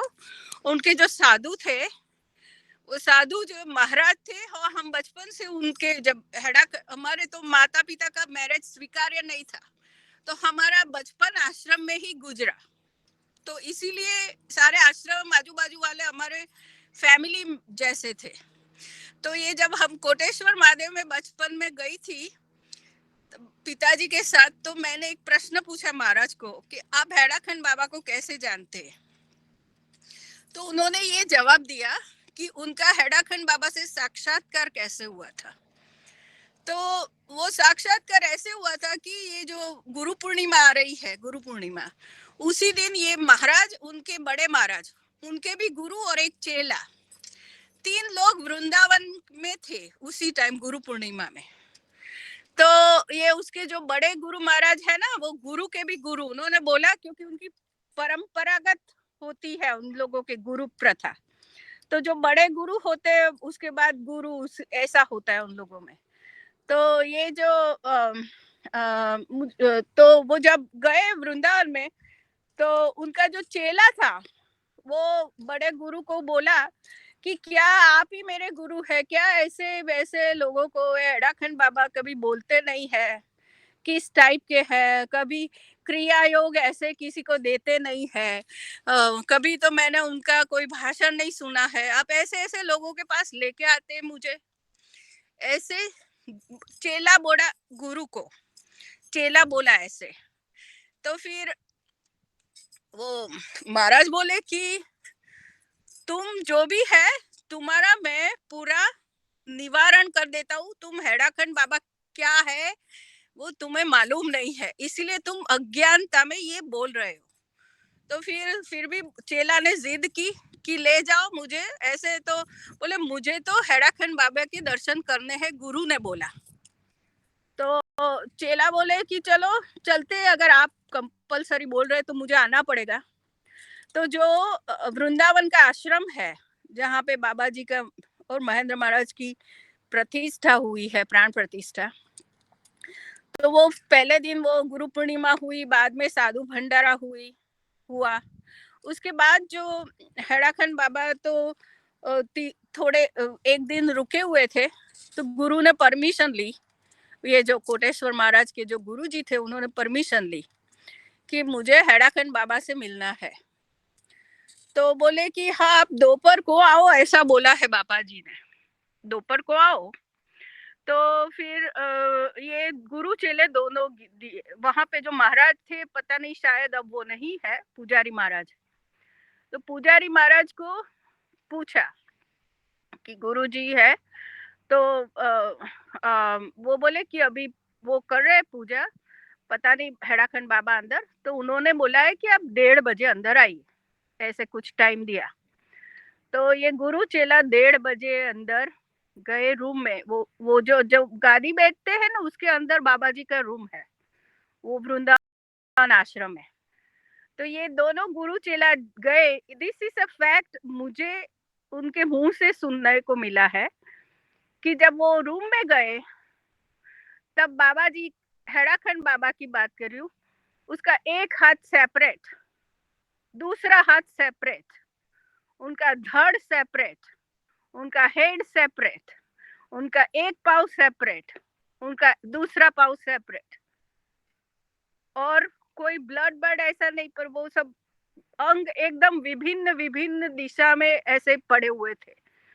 तो वो जो चेला था, वो दृश्य देख के, उसने जो भगवा रंग का उसका साधु का ड्रेस पहना था, वो एकदम ये रियल लाइफ देख के वो एकदम घबरा गया, और उसका जो इतना पसीना हो गया, उसका जो पूरा वस्त्र है उसका बॉडी से चिपक गया, इतना उसको स्वेटिंग पसीना हो गया कि ये इधर से भागे कैसे। ये देख के उसको ऐसे लगा कि ये क्या है। तब गुरु ने हाथ पकड़ के बोला, उसके जो गुरु थे ना बाजू में, कोटेश्वर महाराज के भी गुरु, बोले बैठे रहो, इशारा करके, बोलने का नहीं, बैठे रहो बैठे रहो। और चेला ध्रुज रहा था, ध्रुज जो बोलते हैं ना, शेकिंग, क्योंकि when you talk this and when you see this, it's all together different story। तो फिर ये देख के एकदम चेला जबरदस्त आघात हो गया उसको। फिर 15-20 मिनट हुई, पूरा बॉडी एक हुआ, एवरीथिंग कनेक्टेड, लाइक जैसे नहीं होता वो कोई अपना वो, अभी आजकल तो वीडियोग्राफी में ऐसे बता देते हैं, मूवीज में कैसे सब एक जॉइंट हो जाता है। ये हम कल्पना में ऐसे देख सकते हैं, ये वास्तविकता में उन्होंने देखा, ये काफी लोगों को नहीं मालूम है। और फिर उसके बाद बॉडी जब एक हुआ, उसके बाद वो जो चेला था वो साष्टांग हो गया, साष्टांग करके रोने लगा और बहुत माफी मांगी, हेड़ाखंड बाबा की भी माफी मांगी, और ये जो उनके गुरुजी की भी माफी मांगी। और गुरुजी ने बोला तुम कुछ बोलना मत, और दोनों बिल्कुल बातचीत नहीं हुई। वो जो 2 गुरु थे उन्होंने इशारा से बात की, जो भी है। जो चेले के गुरु थे वो भी साष्टांग हो गए हेड़ाखंड बाबा के पास, और फिर दोनों निकल गए उधर से। और उसके बाद ये इनका अनुभव है कि काफी जो गुरु, हेड़ाखंड बाबा तो गुफा में रहने वाले एक साधु थे, उनको कोई जरूरत नहीं है थी कोई पब्लिक को पब्लिसिटी की। लोग अपने आप जुड़ते थे उनके लिए, लोग अपने आप दाखिल होते थे उनका उसमें। उन्होंने नहीं बोला तुम मेरे पीछे आओ, तुम ये करो, तुम वो मंत्र करो, मैं ये वो हेड़ाखंड बाबा एक महाअवतार जो होते हैं, शिवावतार, जो शिव की भक्ति जो होती है, वो एक अद्भुत स्वरूप जो बोलते हैं ना महाअवतार के, ये जो प्रसंग है वो साधु लोग बताते नहीं है क्योंकि इट्स वेरी प्राइवेट। पर ये मैंने इंसिस्ट बहुत ही किया, ये जो गुरुजी है क्योंकि मैं बचपन से उनको देख के आती हूँ, बचपन से तो बहुत इंसिस्ट किया। तब इन्होंने ये प्रसंग मुझे अंबाजी के आश्रम जो है, कोटेश्वर महादेव में उनका आश्रम है, उसमें ये प्रसंग मुझे बताया था, और हर्षद काका को भी बताया था क्योंकि हर्षद काका भी उस टाइम थे। तो ये आप हेड़ाखंड बाबा है, उसके अलावा तो मैं बोली जन्मों जन्मों के यही मेरे गुरु है, महेंद्र महाराज, और कोई है ही नहीं। सो ये मैं इस तरह से मैं ये मेरे खुद के बाकी काफी अनुभव है, पर समय की उसमें ये मैं खुद के अनुभव इतने बताती हूँ। धन्यवाद, प्रणाम, भोले बाबा की जय। जी बिल्कुल सही, भोले बाबा की जय। मैं नंबर मैं लेता हूँ हिमांशु जी का, फिर उसके बाद मैं लेता हूँ मैं नंबर राकेश अंकल का। ओके, तो अभी हिमांशु जी आ जाएं, कुछ बोले। भोले हाँ बाबा बिल्कुल की सही, जय। भोले बाबा की जय। बोलिए भैया। मैं हिमांशु गुप्ता दिल्ली से। मैं अपना एक्सपीरियंस बताना चाहूंगा जो रिसेंट अभी फरवरी में मेरे साथ हुआ है। मैंने एक दिन स्वप्न देखा महाराज जी का। मैं किसी ग्राउंड के निकल साइड से निकल के आ रहा हूँ। हमारी शॉप के पास ही वो ग्राउंड है, लाइक सब जानते हैं उस तरफ। तो वहां से निकल के आ रहा था और मेरे हाथ में एक व्हाइट कलर का बैग है। और उस ग्राउंड में कोई बहुत बड़ा इवेंट हो रहा है, बहुत बड़ा कोई प्रोग्राम हो रहा है, और बहुत ही भीड़ है, मतलब गाड़ियों की लाइन लगी हुई है। और लाइक शोर मचा हुआ है चारों तरफ कि बाबा जी आ गए, बाबा जी आ गए। तो मैं एकदम एक्साइटेड हुआ। मैंने कहा कौन से बाबा जी आ गए, देखे जरा जाके। मैं जैसे ही उस एंट्रेंस उस ग्राउंड के गेट तक पहुंचा, तो मैंने देखता हूँ कि साक्षात भोले बाबा वाइट धोती कुर्ता में उस प्रोग्राम से, उस ग्राउंड से बाहर निकल रहे हैं और गाड़ी एम्बेसडर गाड़ी में बैठने क्यों जा रहे हैं। तो मैंने सोचा ये तो महाराज जी वापस आ गए, तो मुझे तो उनके दर्शन करने चाहिए। मैं तुरंत उनके पास गया और बोला प्रभु जी, उनके मैंने पैर छुए। और तो प्रभु जी बोले, अरे आपके हाथ में क्या है? तो मैंने कहा प्रभु मेरे हाथ में तो एक पैकेट था, एक थैला सा था। मैंने कहा कुछ नहीं प्रभु, कुछ नहीं है इसके अंदर। कहते दिखा क्या है इसके अंदर। जोर से, मतलब एकदम एकदम ऑर्डर देके बोले। मैंने कहा कुछ नहीं प्रभु, चरण पादुका है इसके अंदर। तो प्रभु बोले, हाँ ला पहना मुझे फिर। क्योंकि प्रभु उस वक्त नंगे पैर थे, उन्होंने कुछ पहना नहीं हुआ था पैर में। तो उन्होंने कहा पहना मुझे। फिर उन्होंने मुझे हाथ से नीचे किया और मैंने उनके हाथ, उनके चरणों में चरण पादुका पहनाई, और उन्होंने पहनी और वो गाड़ी से बैठ के वहां से चले गए। फिर थोड़ी देर बाद क्या होता है कि वो सारा एटमॉस्फेयर, सारी सराउंडिंग, उसी स्वप्न में, उसी ड्रीम में सब कुछ वही चल रहा है, लेकिन सराउंडिंग सब चेंज हो जाती है। और हमारा जो पुराना घर था, जो सविता दीदी हैं उनका जो मायका है, जो उनकी मम्मी का घर है, उनके साथ वाला घर हमारा, पहले वहीं रहते थे। तो उस घर के बाहर महाराज जी खड़े हैं, और हमारा पूरा फैमिली वाले सब आसपास खड़े हैं, और महाराज जी उस एक साइड में कोने में खड़े हैं। मैं थोड़ी उम्र में छोटा दिख रहा हूँ अपने आप को उस स्वप्न के अंदर। मैं महाराज जी के पास जाता हूँ और महाराज जी से धीरे से दबी आवाज में डरता हुआ कहता हूँ, महाराज जी आप कभी मुझे छोड़ोगे तो नहीं? तो महाराज जी एकदम से खुश होके, मतलब एक्साइटेड होके, मुझे एकदम से अपने मेरे वेस्ट से मुझे हक कर लेते हैं, मतलब पकड़ लेते हैं और मुझे गोल घुमा देते हैं। कहते हैं मुझे, तुझे तो मैं कभी नहीं छोड़ूंगा। और मैं ये सुन के एकदम से हड़बड़ाहट से उठता हूँ और तुरंत अपनी वाइफ को उठ के जगा के बताता हूँ कि ऐसे ऐसे स्वप्न हुआ है मुझे। तो उसका क्या मतलब हुआ है? तो उसने कहा अच्छी बात है, तो स्वप्न आया है। लेकिन मैं अपने अंदर ही अंदर, मुझे थोड़ी वो था, कोलल था कि मुझे ये ऐसा स्वप्न आया तो उसका मतलब क्या है। मैं एक हफ्ते तक बड़ा ही विचलित रहा, बड़ा ही मतलब भगवान से प्रार्थना करता रहा, भगवान आपने ऐसा स्वप्न तो दिखाया, लेकिन क्या आप मुझे कुछ बताना चाहते थे या कुछ बोलना चाहते थे? तो एक हफ्ते बाद क्या होता है, जो मेरे चाचा जी हैं तिलक राज जी, मनीष जी उनको जानते हैं, वो तिलक राज जी की मदर है, वो मेरी छोटी दादी लगती हैं, वो मुझे स्वप्न में आई। स्वप्न में आके मुझे फोन पे बता, मैंने उनको अपना पूरा स्वप्न को बताता हूँ कि मुझे ऐसे ऐसे महाराज जी के दर्शन हुए, मैं अब क्या करूँ। तो मुझे स्वप्न में कहती है कि चरण पादुका खरीद बाजार से और हैड़ा खान लेके जा। हैड़ा खान में पूजा करवा उनकी, और अपने घर में स्थापित कर, और और पादुका की सेवा कर।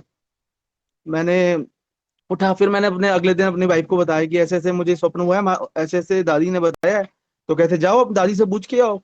तो मैं दादी के पास गया, उनको मैंने पूरा स्वप्न बताया महाराज जी के बारे में, लेकिन मैंने उनको ये नहीं बताया कि आप भी मेरे स्वप्न में आई थी। लेकिन भगवान की कृपा देखिए, वो दादी ने, मेरी जो थी छोटी दादी, उन्होंने सेम टू सेम वही वर्डिंग मुझे बोली कि जा बाजार से पादुका खरीद, हैड़ा खान लेके जा, पूजा करा, घर में रख, स्थापित कर, और घर में उसकी सेवा कर। तो मैं फिर अब उनको फिर मैंने बताया, मैंने बोला, जो आप मुझे बता रही हो आप मुझे स्वप्न में पहले बता चुकी हो। फिर मैं ऐसे ऐसे हेड़ा खान अभी नवरात्रों में जो मार्च में थे लेके गया, अभी अपने पूरी फैमिली के साथ पादुका की पूजन कराया वहां पे। एक रात्रि पूरा कुटिया में विश्राम करा पादुका ने। फिर पादुका जी मैं घर लेके आया यहाँ पे। मैंने अब प्रभु की कृपा से सेवा कर रहा हूँ।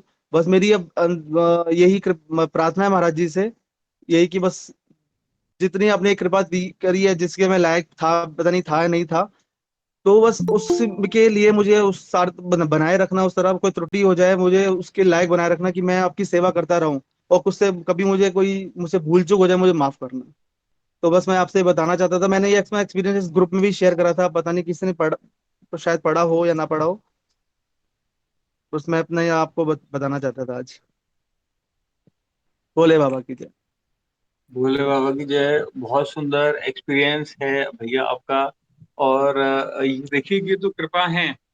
अब देखिए, अब मैं बुलाना चाहूंगा अब राकेश अंकल को, उन्होंने भी हैंड रेस करा, आ जाएं, वो भी शेयर करें।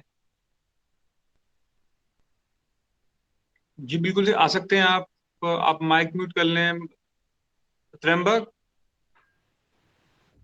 त्र्यंबक का हैंड रेस है, वो अपना माइक अनम्यूट करें और कुछ शेयर करें। हाँ, भोले बाबा की जय। मैं हाँ बोल जी, रहा हूँ भोले राकेश। बाबा की। ये जो नेहा मुंशी जी ने जो प्रसंग सुनाया था ना, जिसमें बाबा ने अपने बताए थे, तो एक्चुअली क्या हुआ था, एक अपने मथुरा और वृंदावन के बीच में आश्रम है, जिसको पागल बाबा का मंदिर कहते हैं, ठीक है ना। तो वो उसी संबंधित घटना ही है ये मेरे हिसाब से। तो उन लोगों ने किसी को ऐसा बोला था कि जो पागल बाबा के वो दर्शन करने गए थे या कोई अन्य भक्त गया था, तो पागल बाबा ने अपना सिर अलग और धड़ अलग दिखाया था। फिर उन्होंने आगे आके बोला, हमारे जो ताऊ जी थे राम गोपाल जी, कि पागल बाबा जो हैं, जो लीलाधर बाबा बोलते थे उनको, कि ये इतने बड़े सिद्ध हैं कि इनका सिर अलग है और धड़ अलग, और वो बाद में एक जुड़ गया था। तो क्या हेड़ा खान वाले बाबा उनसे ज्यादा है कि या कम है, मतलब। तब भोले बाबा ने उनको ये चमत्कार दिखाया था कि सिर और धड़ क्या अलग अलग शरीर के सबके अलग अलग दिखाए थे। बाबा को ऐसी लीला दिखाने की जरूरत नहीं पड़ती है, एक श्रद्धा होता है, एक विश्वास होता है, उसी पे सब चलता है। लेकिन कभी कभी क्या होता है, कोई भक्त जब ज्यादा उथल पुथल मचाता है तब बाबा ये ऐसी लीला दिखाते हैं, अन्यथा बाबा ऐसी लीला नहीं दिखाते हैं। हम भी बाबा को यही कहते हैं कि बाबा, हमारा प्रेम, आपके ऊपर विश्वास बना रहे, यही लीलाओं की हमको जरूरत नहीं है। लीला सिर्फ उन्हीं के लिए है जो नहीं समझते हो, और जो नेहा जी के जो पापा हैं वो मेरे को बहुत अच्छे से जानते थे। बहुत बाबा की कृपा रही थी इनके ऊपर। भोले बाबा की जय। जी बिल्कुल, भोले बाबा की जय। आज बोलिए आप कुछ ही किसी को। हाँ ठीक है, अब मैं बुलाना चाहूंगा अब्राहिम अंकल को, वो कुछ शेयर करें हमारे संग आके। अब्राहिम अंकल, अंकल जी, शायद अंकल हैं क्या? आईडी प्रेजेंट है अंकल की? हाँ अंकल की आईडी तो है। हैंड भी रेज कर रहे हैं। हाँ जी, अभी अभी एक और बार हैंड रेस करा है नेहा जी ने, कि वो कुछ कहना चाहती हैं। यस, या पर ये तो है, मुझे तो, मैं तो प्रेजेंट नहीं थी, पर ये तो ये जो प्रसंग है त्र्यंबक भाई साहब, ये तो मुझे ये इनके जो कोटेश्वर महादेव जो महाराज है उन्होंने खुद अपने मुख से बताया। और दूसरा क्या है कि जब बाबा जी हमारे पिताजी के घर पधारे हुए थे अहमदाबाद में, तब बाबा जी सबको बिठाया, हम बच्चों को, मुझे बिठाया, हम बैठे थे उनके पाँव के पास, और मैं तो बहुत छोटी, तो उसको तो मेरे पिताजी ने सिखा के रखा था कि जब बाबा जी पूछेंगे क्या चाहिए आपको, तो बोलने का कि आपके शरण में ले लो। तो ऐसा ही हुआ, जब हम मेरे घर में पधारे हुए थे पिताजी के घर में, तब हम बैठे थे ऐसे जमीन पे, तो फिर बाबा जी ने मुझे पूछा कि बिटिया रानी क्या चाहिए आपको, आपको जो चाहिए मांग लो। तो मैंने बोला बाबा जी आपका शरण में ले लो, आपके शरण में मुझे जगह दे दो। ये मेरे पिताजी ने, क्योंकि मैं 8-9 साल की थी, तो वो सिखा के मुझे भेजा था। उसके बाद ये जो बात मेरे हृदय में ऐसी घुस अंदर हो गई कि जब भी मैं मंदिर में जाती हूँ तो आपका शरण में ले लो, कोई भी मटेरियल चीज नहीं मांगने का, ऐसे मेरे पिताजी ने मुझे सिखाया था कि कोई भी आप गुरु साधु किसी के पास भी आप जाओ तो कभी भी, क्योंकि मटेरियल चीज जो होती है वो इटर्नल नहीं होती, शाश्वत नहीं होती, पर जो गुरु का साथ होता है वो जन्म जन्मांतर के आपको आपको उसका उससे वो कर देता है। तो उसकी वजह से हम बैठे हुए थे तो तो बस ऐसे ही तो बाबा जी की अद्भुत कृपा है। हमारा तो माता पिता का एक्सेप्टेड मैरिज नहीं था, तो हमारा बचपन आश्रम में ही गुजरा है।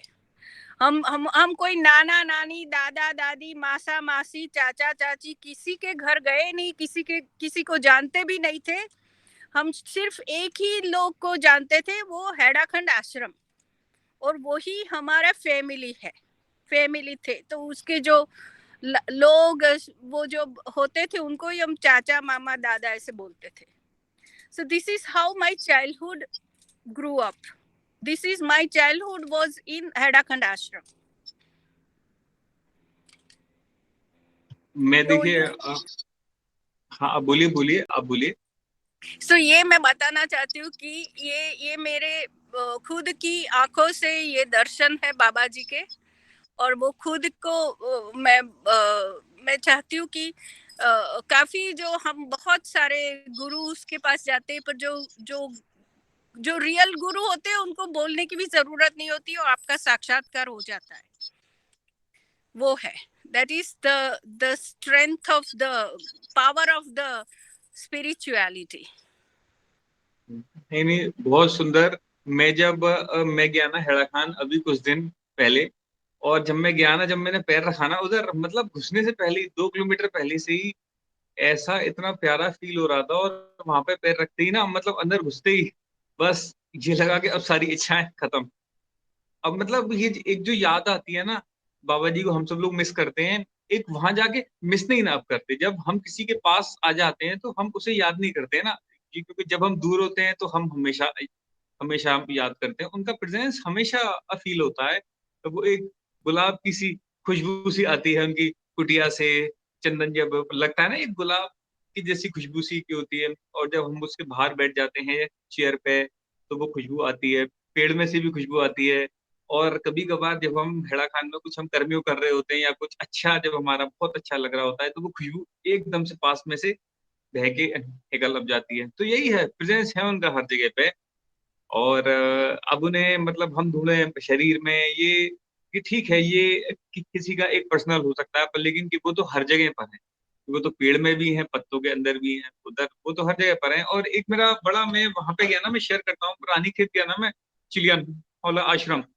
तो एक किस्सा पढ़ा था मैंने काफी पुरानी किताब में बाबा जी की, जिसमें चिड़िया बन के बच्चों के संग आंख मिचोली खेलते थे। आंख मिचोली मैं शेयर कर देता हूँ, जब बाबा पुराने स्वरूप में थे हेड़ा खान में, तो बड़े तो एक दिव्य कथा अमृत में लाइन भी है कि बाल प्रेरे निज पास बुलावे, गौतम गंगा पार घुमावे, यानी कि बच्चों के संग तो बाबा को खेलना बहुत ज्यादा पसंद है। तो जो हेड़ा खान गांव के बच्चे खेलते थे आंख मिचोली, तो कभी बच्चे छुपते थे तो उन्हें बाबा ढूंढ लेते थे क्या, तुरंत उन्हें तो असम मालूम था कौन कहाँ पर है, किस पेड़ पे, किस डाल पे, किस पत्थर के पीछे। लेकिन जब बाबा छुपते थे तो एक दिन बाबा ने क्या करा, लीला करी कि वो चिड़िया बन के पेड़ पे अब बैठ गए।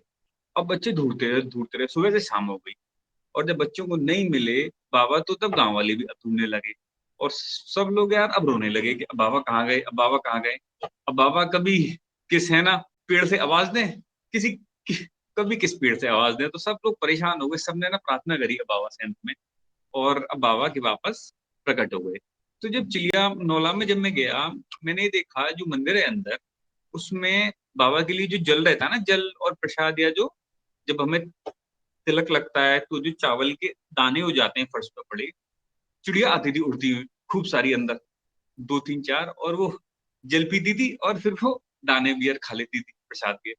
तो जब मैं देख रहा तो क्या, मैंने कहा क्या पता यार बाबा भी कोई ना कोई इनमें से एक हो, प्रसाद खाया और अपना उड़ गए। तो हमें तो मैं बस यार भगवान का जो उन्होंने सिंपल सा लाइन दे दी ना, सत्य सरलता प्रेम, और जो उन्होंने कह दिया ओम नमः शिवाय, इसके पार कुछ नहीं करना। और अगर ये बोलते ना कि मतलब हम सब ने एग्जाम्स के दिए कि लाइफ में कभी कभार ज्यादा दिमाग चलाने से अब सवाल गलत हो जाता है।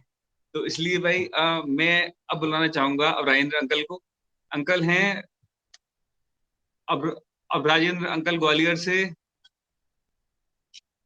अंकल हैं तो सही इसमें, पर अंकल आ नहीं रहे। अब बोल नहीं रहे यार अंकल। तो मैं कोई अभी और कोई शेयर करना चाहे कुछ अपना अनुभव, कुछ प्रसंग, कुछ। हाँ बोले हाँ ठीक है, बाबा, आगे अंकल आगे। भोले बाबा भोले की जय बाबा अंकल। की जय, भोले बाबा की जय। आवाज आ रही है? हाँ अंकल आ रही है, बिल्कुल बिल्कुल, भोले बाबा की जय। भाई आज जो है ना, आप लोगों ने जो विषय शायद रखा था कि हेड़ा खान की महिमा, हेड़ा खान विश्व धाम की महिमा, यही है ना विषय आज का? क्यों भाई रजत? हाँ अंकल यही है, यही है, यही है, यही विषय।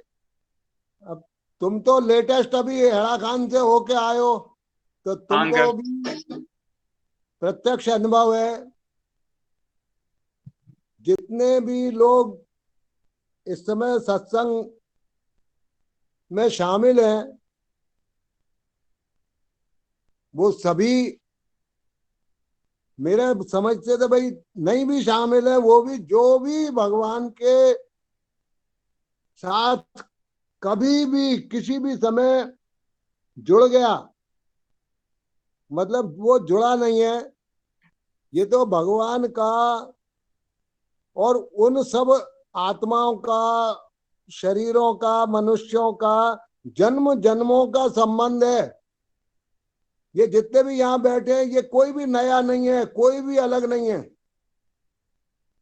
सब भगवान की कृपा से जन्मों से उनके साथ हैं।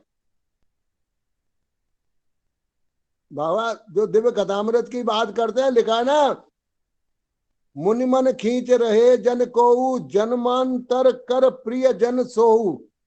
तो जो जन्म जन्मों से बाबा के प्रिय हैं, वो बाबा का बस समय है कि कौन को कब किस समय इस जन्म में अपने साथ लेना है, वो बात है। तो हेड़ा खान की महिमा एक एक सेंटेंस में, यहाँ सभी लोग बहुत सरल, शुद्ध, पवित्र और भक्त हृदय हैं। जितने भी लोग सुन रहे हैं, एक वाक्य में समझ जाएंगे, एक। और ये बाबा के खुद के शब्द हैं। बाबा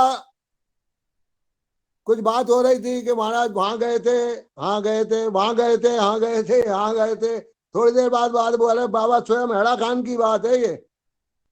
अरे यार, हमको तो बस सबसे अच्छा यहाँ लगता है। He was sitting in the हेड़ा खान। जो ये वाक्य बाबा ने बोला था, अरे यार हमको तो सबसे अच्छा यहाँ लगता है, मतलब ही वॉज टॉकिंग अबाउट हेड़ा खान। बाबा स्वयं अपने श्रीमुख से जो ये कह रहे हैं, भरे भगवान को कुछ अच्छा बुरा लगता है क्या? भगवान के लिए उन्हीं की बनाई हुई पूरी सृष्टि है, तो उनको तो सब जगह एक सा लगता है। लेकिन उस पे भी यदि वो स्वयं अपने श्रीमुख से ये कह रहे हैं कि हमको तो सबसे अच्छा यहाँ लगता है, तो ये हमारे सबके लिए एक वाक्य में सुनने लायक, समझने लायक बात है कि हेड़ा खान कितनी कितनी कितनी हमारे सब लोगों के लिए धन्य भूमि है, पवित्र भूमि है, हमारे सब लोगों की आत्मा है। जो भी कोई हम में से जब भी हेड़ा खान जाता है, मैं समझता हूं उसको जब वास्तविक इस संसार का, शरीर का, घर है, परिवार है, वो सब भूल जाता है। बस केवल वहां जाके ये लगता है कि यही मेरा घर है, यही मेरा संसार है। तो ये हेड़ा खान की महिमा ही तो है। इससे अच्छा और क्या हो सकता है? और भैया ये सभी लोग अपने अपने अनुभव सुनाते हैं तो बहुत अच्छा लगता है। अच्छा नहीं, बहुत अच्छा लगता है। आप लोगों से सबसे ज्यादा मेरी उम्र है, जितने भी यहाँ सुन रहे होंगे या बैठे होंगे। लेकिन मैं पहले भी कई दफा, कोई संकोच नहीं करना चाहिए, मैं स्पष्ट अभी दोबारा कह रहा हूं, इससे कोई फर्क नहीं पड़ता कि किसने बाबा के दर्शन किए, किसने नहीं किए। बाबा हम सबके साथ समान रूप से हमेशा विद्यमान है। अभी अभी जो दो लोगों ने के मैंने अपने अनुभव सुने। एक वो दिल्ली से कोई वो पादुकाओं के बारे में बात कर रहे थे, हिमांशु जी, और एक इन्होंने नेहा जी ने भी सुनाए।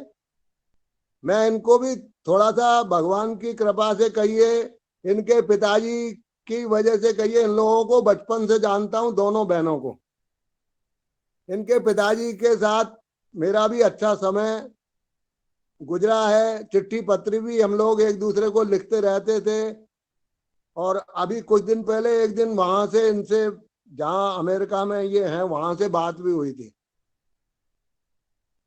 तो इतने सालों बाद, हिंदुस्तान छोड़ के जाने के बाद, इतने सालों बाहर रहने के बाद भी जो व्यक्ति भगवान से इतना मतलब जुड़ा हुआ है, वो वास्तव में भगवान ही हो सकता है और कोई नहीं हो सकता। ये प्रत्यक्ष उदाहरण है।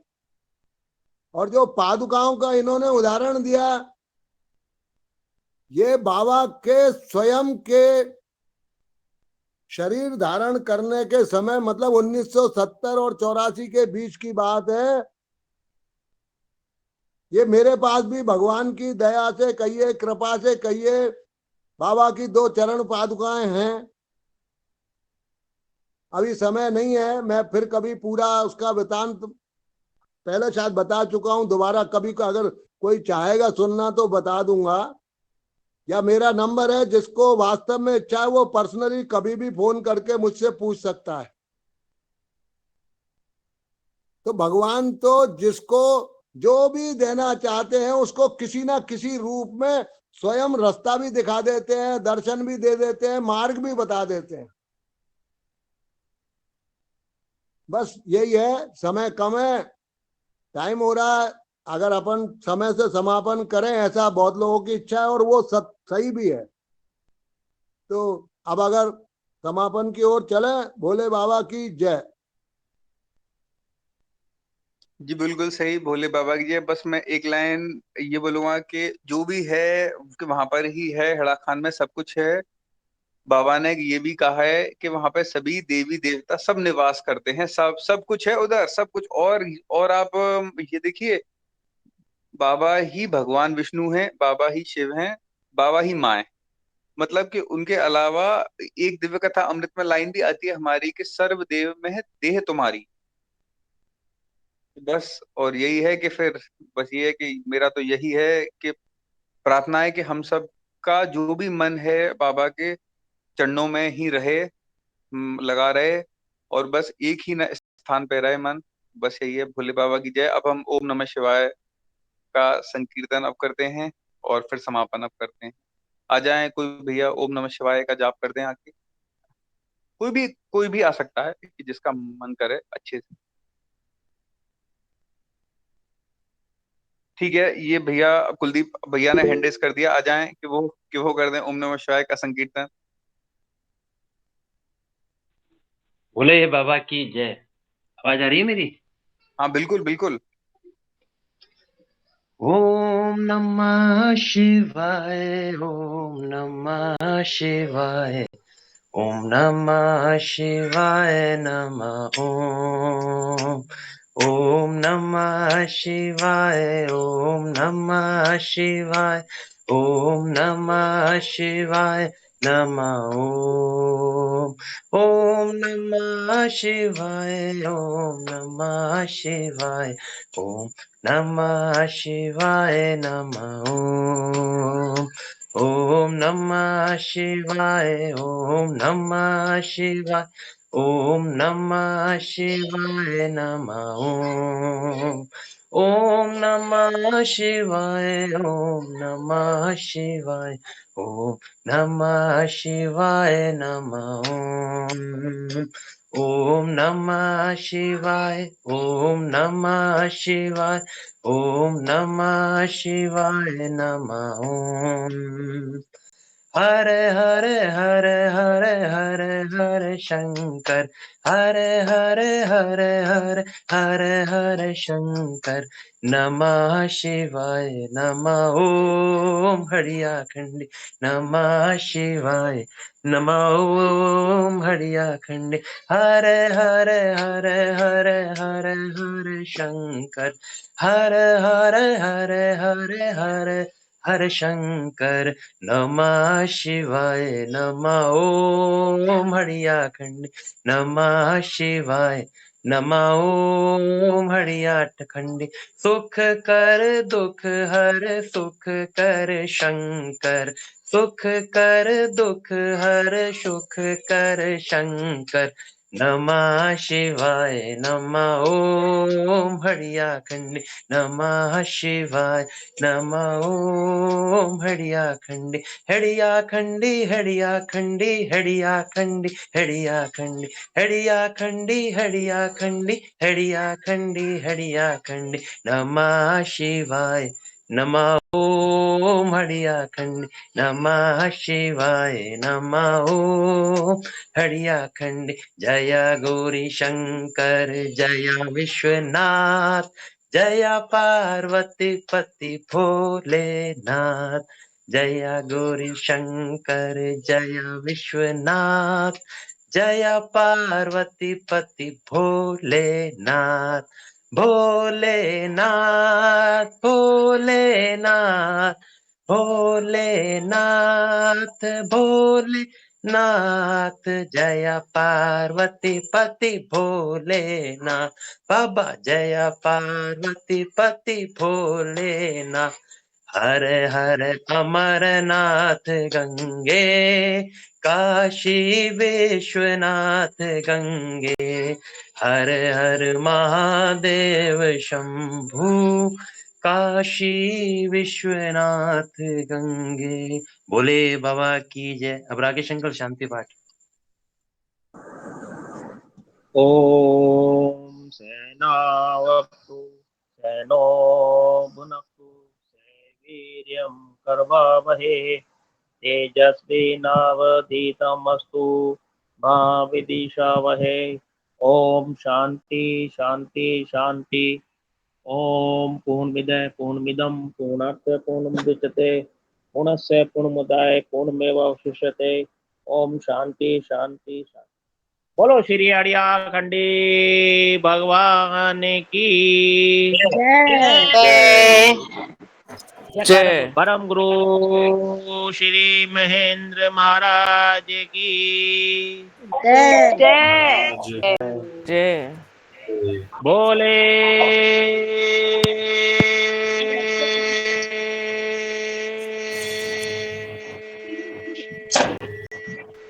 बाबा की जय। जय। बोली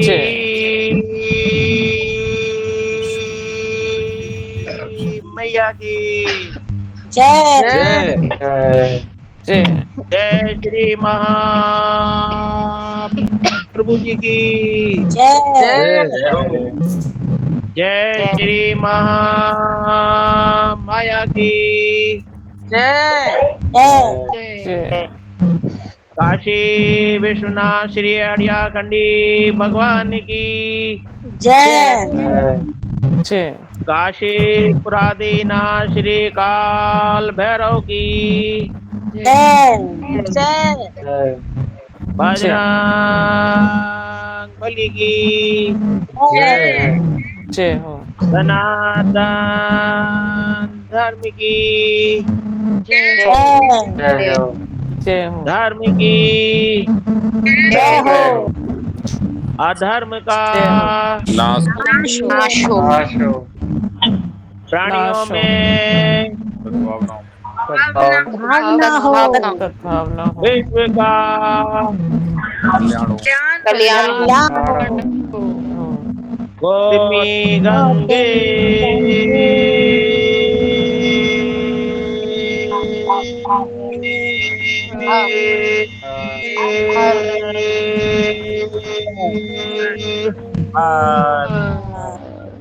नर्मदे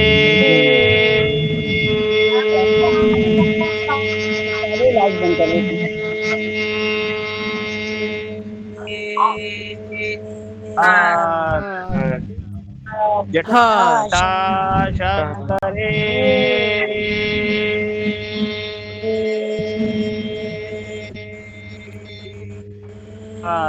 शंकरे हर ओम नमो पार्वती पते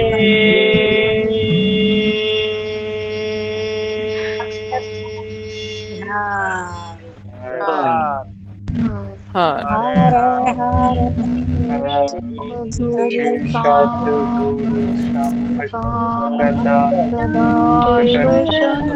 शिव शंकर हरि ओम। बोलो राधे रानी की जय। जय तो हम जय श्री राधे। जय श्री राधे।